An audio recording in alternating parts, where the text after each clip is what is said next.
This media tells about case study of engine room fire in one of the cargo ship. The ship was sailed out from one of the port in Southeast Asia and 100 mile away from next port of destination. Morning, 0800 hours. Second engineer allocates job for everyone. At 1100 hours, there was an engine room fire alarm sounded, and there was smoke and flame near the main engine. Second engineer stopped main engine.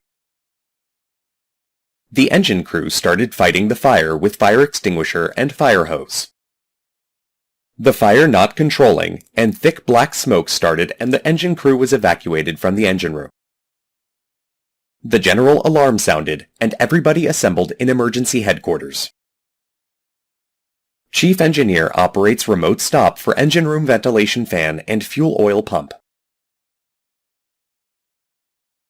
He then operates quick closing valve for fuel oil and lubricating oil valves. The auxiliary generator stopped, and emergency generator started. Emergency fire pump started for firefighting and boundary cooling. One of the fire team closed the fire dampers for the engine room ventilation fans and funnel vents. A fire hose was also set up to spray water into the engine room through the open skylight.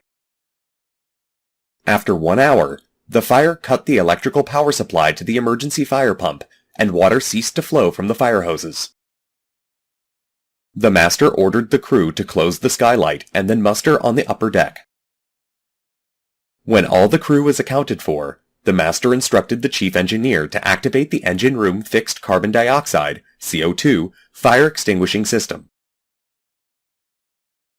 The local Rescue Coordination Center and Maritime Safety Authority were informed. The fire was put out. The fire was noted from aft of main engine starboard side. An actual seat of fire was on port side, and there was no fire detector. Or fire detectors were not functioning, and it makes the initial start of fire unnoticed. There was a delay in general alarm to alert all the crew, and it makes the rest of the crew and senior officer unaware of the fire. This ship had too many oil leakages in the engine room. The crew cleaning it and piling that near incinerator, and the incinerator has small capacity to burn all oily rags. The piled up oily rags stored next to the incinerator and caught fire. Next to the incinerator is boiler and storeroom, and it has enough ignition source to make major fire. Keeping skylight open and did boundary cooling was another mistake, and it allowed sufficient air to make fire uncontrollable. The loss of power to emergency fire pump was also major drawback. Regular checking of fire detector or to increase the number of fire detector in engine room will make the early identification of fire. The general alarm should have been sounded for any all emergencies and alerted all the crew at the earliest. Should have rectified the oil leakage in engine room, and it would have saved the time and material in cleaning and storing. Master should have activated the fixed firefighting system earlier to avoid major damage to machineries and equipment.